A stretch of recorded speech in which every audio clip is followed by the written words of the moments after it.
Episode 133. Suamiku seorang CEO. Malam itu Ines sungguh bahagia, ia tertidur dengan lelap setelah William mengantarkan sampai rumah. Andaikan semua itu mimpi, dia tak ingin bangun dari mimpinya dan berharap setelah bangun dari tidur, adalah sebuah kenyataan. Mentari mulai menunjukkan sinar cahaya keemasan. Sepasang suami istri yang telah merajut kasih semalaman penuh, terlelap dalam pembaringan di atas ranjang. Harlan terbangun dari pembaringan hangatnya, dan menatap wanita cantik yang sudah sah menjadi istrinya. Dipandangi dan dikecupnya wajah cantik Lupita penuh cinta. Hari ini ada tugas kantor dan harus bertemu dengan klien yang sudah menunggu lama. Lupita terbangun dan tidak mendapati keberadaan suaminya di samping. Ia beranjak dari ranjang dan mendengar suara gemericik air dari dalam kamar mandi. Lupita masuk ke dalam walk-in closet untuk mengambil pakaian kerja suaminya. "Sayang, sudah bangun." Harlan berjalan mendekat dan mengsatum kening istrinya. "Ini pakaiannya Mas, aku akan buat sarapan dulu." Harlan menarik pesatunggang istrinya ke dalam pelukan, "Sudah ada 2 art, tidak perlu banyak kegiatan di rumah. Istriku khusus mengurus dan melayani suami saja." "Itu sudah pasti sayang, semua yang aku punya adalah milikmu. Aku ingin mandi dulu, kita sarapan bersama. Aku akan menunggumu dan mengecek sedule hari ini." Lupita berjalan ke arah kamar mandi. 30 menit kemudian ia sudah selesai mandi dan berhias diri di depan cermin. "Istriku sangat cantik, rasanya Mas malas pergi ke kantor," ucap Harlan seraya memtigaluk istrinya dari belakang. "Kita sudah lama liburannya Mas, kalau Mas tidak mau ke kantor, klien pada mundur untuk bekerja sama. Sekarang istriku sudah pintar ceramahin suaminya ya." Mengsatum ceruk jenjang Lupita. "G3 li sayang. Tapi enak kan?" goda Harlan terkekeh. "Sudah Mas, kapan berangkatnya? Ini sudah telat jam kantor loh. Aku CEO-nya jadi bebas jam masuk kamar." "Ish, dasar CEO keras kepala," gerutu Lupita seraya berjalan keluar kamar menuju ruangan makan bersama Harlan. Tangan mereka saling bergandengan mesra. Dari kejauhan Lupita melihat seorang wanita duduk membelakanginya di kursi makan dengan rambut sebahu berwarna merah kecoklatan. Rasa penasaran membuatnya melangkah lebih cepat menuju meja makan. "Siapa kau?" "Hei Kak Lupi, selamat pagi," sapa wanita itu percaya diri. "Kau?" Lupita terpekik.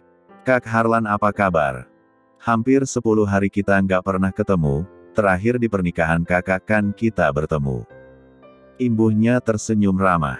"Kau mau apa kesini Della?" tanya Lupita kesal. "Loh, emang salah aku datang? Padahal aku kesini mau lihat kabar kalian loh." "Nggak usah basa-basi, aku tidak mengundangmu untuk datang ke rumahku." "Oh amin ya. Jadi Kak Lupi ngusir aku?" "Oke. Aku hanya mengantarkan pesanan kue dari Bibi untuk Kak Harlan." Della memberikan kotak putih berisi kue pada Harlan. "Ini buatan Bibi sendiri, jadi jangan takut aku kasih racun," sindir Della dan langsung mendapat tatapan tajam dari Harlan. "Aku tidak bilang mengusirmu. Jadi kau jangan salah paham atau mengada-ada. Itu sama saja bukan? Aku pulang dulu Kak. Sepertinya istri kakak tidak suka kehadiranku di sini." Della melangkah pergi meninggalkan ruangan makan. Lupita berdecak, "Ayo Mas, kita sarapan." Imbuh Lupita seraya mengambil kotak kue dari tangan Harlan. "Apa kau masih cemburu dengan Della?" "Mas, wanita ular seperti Della jangan pernah dikasih celah, bila ada kesempatan ia pasti akan berulah lagi." Harlan hanya mendesah pelan dan mulai menikmati hidangan di meja makan bersama Lupita. Pagi-pagi Mbak Nur dan Bi Ijah sudah membuat sarapan untuk Tuan dan Nyonyanya. "Aku berangkat dulu ya," mengsatum lembut pipi dan kening istrinya. "Mas, izinkan aku kerja lagi di kantor ya." "Untuk apa? Tugasmu di rumah saja ngurus suami, semua kebutuhan sudah Mas penuhi." "Bukan masalah materi Mas, tapi aku butuh asa otakku biar tidak tumpul. Kalau sesekali datang ke kantor gak apa-apa, Tapi kalau untuk bekerja lagi, Mas nggak izinin. Ya sudah Mas berangkat dulu. Hati-hati di jalan Mas. Mobil melaju dengan kecepatan normal menuju perusahaan Vandeles. 1 jam kemudian kendaraan Harlan sudah memasuki gedung perkantoran. Seorang bodyguard membukakan pintu mobil untuk CEO tampan berkarisma itu. Harlan memasuki sebuah perkantoran bersama beberapa orang bodyguard di belakangnya. Para karyawan membungkuk memberi hormat saat berpapasan dengan CEO dingin tanpa ekspresi itu. Setelah keluar dari pintu lift, Harlan melangkah menuju ruangannya. Sekretaris Alexa yang sejak tadi menunggu kedatangan Harlan buru-buru mendatanginya sebelum ia masuk ke dalam ruangan. "Pagi Tuan, maaf bisa kita bicara sebentar?" tanya Alexa dengan mata menatap pintu ruangan kerja Harlan. "Iya, memang ada apa?" "Maaf Tuan kalau saya lancang, di dalam ruangan Tuan, ada seorang pria parubaya. Ia terlihat masih gagah dan tampan, ia datang bersama seorang wanita. Sepertinya dia ayah dari wanita cantik itu, mungkin saja ingin menjodohkan Tuan Georgi pada anaknya." Harlan menautkan kedua alisnya, pria parubaya dan seorang wanita. "Kenapa kau tidak melarang mereka masuk ke dalam ruanganku, kalau kau sendiri tidak mengenalnya?" ucap Harlan kesal, sambil berjalan ke arah ruangan melewati Alexa. "Katanya mereka mengenal Tuan Jack Kek." "Halo sayang." sapa wanita S3 dan cantik dan tersenyum padanya. Seketika Harlan terpaku dan bergeming di tempatnya berdiri dengan ekspresi kaget. Wanita itu berjalan mendekat ke arah Harlan berdiri dan menggeluk tubuh kekar pria tampan di depannya. "Sayang, aku sangat merindukanmu." Harlan mendorong tubuh seksi wanita itu, "Untuk apa kalian datang kemari?" "Hebat anakku. Ayahmu datang dari Belanda jauh-jauh ke sini, hanya untuk melihat keadaanmu, tapi... Seperti inikah penyambutanmu?" Harlan mendesah kasar, seraya berjalan masuk dan berdiri di depan jendela kaca menghadap gedung-gedung perkantoran yang menjulang. "Apa kabar Paman?" tanya Harlan basa-basi. "Angin apa yang membuat Paman dan Margaret datang kemari?" Alfonso beranjak dari kursi presidir milik Harlan dan berdiri bersejajar dengannya. "Apa kau tidak ingin menggeluk ayahmu nak? Padahal aku sangat merindukanmu." Harlan tergelak, "Rindu? Jangan bercanda Paman. Apa kau sudah lupa? Bagaimana kau menahan pasporku untuk kembali ke Indonesia? Aku tidak akan pernah lupakan itu." "Game on, jangan panggil aku Paman, panggil aku Dedi. Kita lupakan kejadian 4 bulan yang lalu, aku ingin berada dekat denganmu." "Maaf, tapi aku belum bisa merubah panggilan untukmu Paman."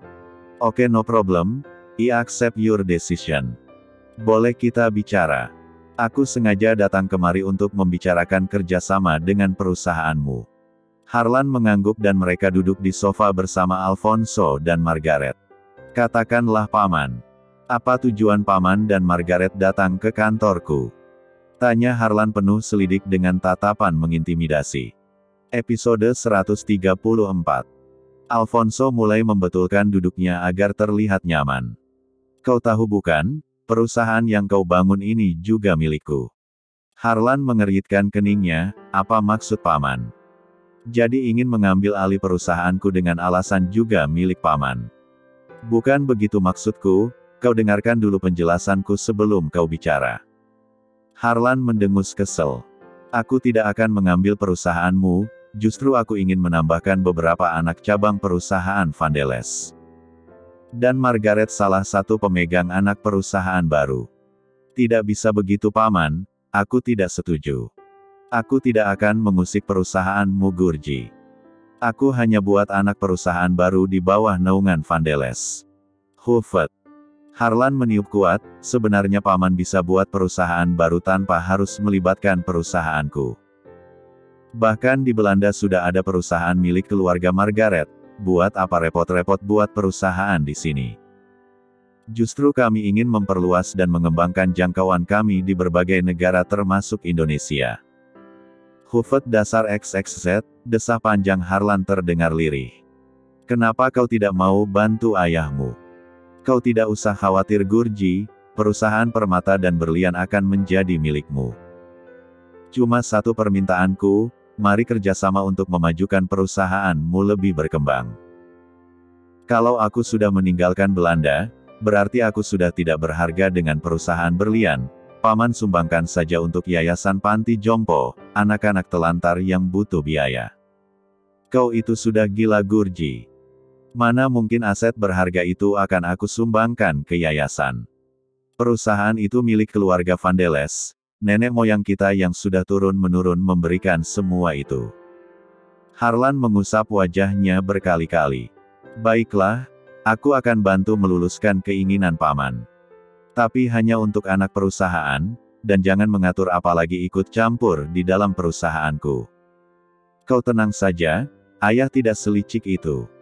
Alexa datang dengan membawa 2 cangkir coklat panas dan juice jeruk permintaan Margaret dan Kate. Silakan Tuan, Nona. Terima kasih, ucap Margaret. Alexa keluar kembali dan menutup pintu. Kalau begitu, kau harus ajari Margaret untuk bisa menjalani bisnis yang akan berjalan, sampai anak perusahaan selesai dibangun. Membuat anak perusahaan butuh waktu lama dan tidak sedikit. Kerahkan pekerja yang handal dan banyak untuk membangun proyek ini. Kalau Margaret ingin belajar, biar William yang menangani. Di mana tempat tinggalmu? Ayah ingin berkunjung ke rumahmu dan bertemu ibu asuh. Nanti aku kabari ibu asuh. Baiklah, ayah pulang dulu ke hotel. Kalau ada perlu kau bisa menemui ayah di hotel. Sialan tua bangka ini, percaya diri sekali menyebut ayah. Maki Harlan dalam hati. Gurji, bisa kita makan siang bersama, aku juga ingin tahu kebudayaan orang Indonesia. Kau bisa bantu aku bukan?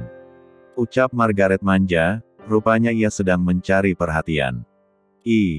Aku bukan pemandu wisata, aku juga bukan orang asli Indonesia. Kau bisa mencari orang untuk membantumu mengerti budaya negara ini. Maaf, aku harus meninggalkan ruangan ini, karena hari ini ada meeting dengan klien. Permisi. Harlan beranjak dari duduknya dan pergi meninggalkan ruangan itu. Jeglek. Will. Tuan. Sejak kapan mereka sudah berada di ruanganku? Tanya Harlan dan berjalan masuk ke dalam ruangan William. Sejak pagi, saya juga kaget dengan kedatangan Tuan Alfonso dan Nona Margaret. Harlan menarik nafas dalam-dalam dan dihembuskan kasar. Ia mendudukkan bobot tebuhnya di sofa. Apa Tuan sudah bicara dengan Tuan Alfonso? Harlan mengangguk. Mereka ingin membuka anak perusahaan di bawah naungan Vandeles. Hah? Bukankah perusahaan Tuan Alfonso sangat besar di Belanda? Untuk apa ingin membuka anak perusahaan baru di bawah naungan Tuan? Aku juga tidak mengerti apa maksud dan tujuannya. Apa Tuan menyetujuinya? Iya. Dan aku punya rencana untuk menyelidikinya. Apa tujuan Paman dan Margaret ingin membuat perusahaan di sini? Harlan menatap William yang terlihat terkejut. Tuan yakin? Apa tidak akan tergoda dengan Nona Margaret? Aku yakin. Aku sengaja menyetujuinya dan kita akan buat rencana.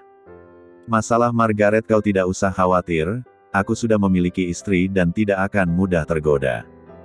Kalau aku tergoda dengannya sudah dari dulu bukan? Dan tadi Paman meminta aku untuk mengajari Margaret masalah bisnis anak perusahaan baru. Dan aku menyuruh kau yang bantu Margaret. Aku Tuan. Memangnya kenapa? William garuk-garuk tengkuknya yang tidak gatal, terlihat ia gusar, bila saya yang mengajari Nona Margaret, sudah pasti akan selalu bersama kemana-mana berdua. Terus masalahnya di mana? Anu Tuan. Saya sedang menjaga hati seorang. Maksudmu? Harlan mengernyitkan alisnya. Saya dan Ines sudah tunangan, walau belum diresmikan. Oh ya. Jadi kau dan Ines. William tertawa malu-malu. Kau bisa jelaskan pada Ines, aku yakin Ines tidak akan cemburu dan berpikir macam-macam. Lagian tujuan kita untuk mencari tahu apa tujuan mereka di sini. Baiklah Tuan. Kita akan cari tahu semuanya. Lupita sudah bersiap untuk pergi ke kantor suaminya, sebelumnya Jas sudah janjian dengan Ines untuk bertemu di kantor Vandeles. Pak Andi seorang supir yang dipekerjakan oleh Harlan untuk mengantarkan istrinya. Mobil meluncur meninggalkan perumahan komplek elit. Satu jam kemudian mobil berhenti tepat di depan lobi perkantoran. Lupita mengambil gawai dalam tasnya dan menghubungi Ines. "Halo Nes. Aku sudah di lobi. Temui aku di kantin tempat kita biasa ya." Masa istri bos tongkrongannya kantin karyawan. Seloro Ines terkekeh. "Justru aku kangen sama kantin itu dan banyak sejarahnya. Udah ya aku tunggu di warung ayam geprek." "Oke siap, aku siap-siap ke sana." Ines berjalan keluar dari ruangan, jam makan siang sudah selesai sejak setengah jam yang lalu, ia berhasil menemukan Lupita yang sedang duduk di konter ayam geprek. Kebetulan kantin sepi karena karyawan sudah bubar untuk kembali bekerja. Mereka memulai obrolan serius dan sesekali terdengar candaan gelak dan tawa. Ines juga menceritakan semuanya tanpa ada yang ditutupi dari sahabatnya itu. "Jadi beneran, kalian sudah jadian? Wah kita harus merayakan nih." Lupita terkikik. "Tapi tunggu. Apa kau yakin dengan William yang tiba-tiba mengajakmu tunangan? Kau begitu meragukan William ya Lup?" "Awalnya aku pun ragu, tapi melihat ketulusan dan pembelaan William di depan karyawan, itu sudah suatu pembuktian. Bukan begitu, tapi baru aku tinggal honeymoon seminggu kalian sudah jadian, secepat itu." Lupita terkekeh sambil mengaduk es jeruk di depannya. Lalu ia tersenyum, "Tapi aku salut padamu, pada akhirnya pria dingin itu bisa kau taklukkan. Semoga kalian langgeng sampai ke pelaminan." "Terima kasih ya Lup, kau selalu mendukung aku." Ines tersenyum lebar, "Oh iya apa kau mau menemui suamimu?" "Iya. Aku akan diam-diam buat surprise. Pasti Mas Harlan senang aku datang." "Oke Ibu CEO, apa perlu aku antar?" "Tidak usah, nanti karyawan ada yang tahu. Aku akan memakai masker biar tidak ada yang curiga kalau aku Lupita." "Oke kah kalau begitu, aku akan kembali bekerja. Ayo kita ke atas." Setelah Lupita membayar minumannya, ia masuk ke dalam lift. Harla sudah selesai meeting. Ia kembali ke ruangannya. Saat ia membuka pintu auranya terlihat kesal. "Kenapa kau masih berada di ruanganku? Gurji. Kukira kau sudah pulang bersama paman." Harlan berjalan dan berdiri di depan kaca, melihat pemandangan luar dari lantai 18. "Paman katanya lelah, dia butuh istirahat karena perjalanan cukup jauh." Margaret berdiri dan berjalan ke arah Harlan. "Harlan aku ingin bicara." "Bukankah tadi sudah dibicarakan? Sepertinya sudah tidak ada lagi yang perlu dibicarakan." "Tapi Harlan." Tiba-tiba Margaret mem-3 luk tebuh kekar Harlan dari belakang. Di saat itulah Lupita yang langsung masuk karena melihat pintu ruangan suaminya sedikit terbuka. Ia dikejutkan dengan pemandangan yang menyakitkan, bola matanya memanas. Tak ingin menyapa atau menegur suaminya Lupita berlari meninggalkan ruangan itu. "Lepaskan Margaret. Kau jangan lancang." Hardik Harlan melepaskan kedua tangan Margaret dengan kasar.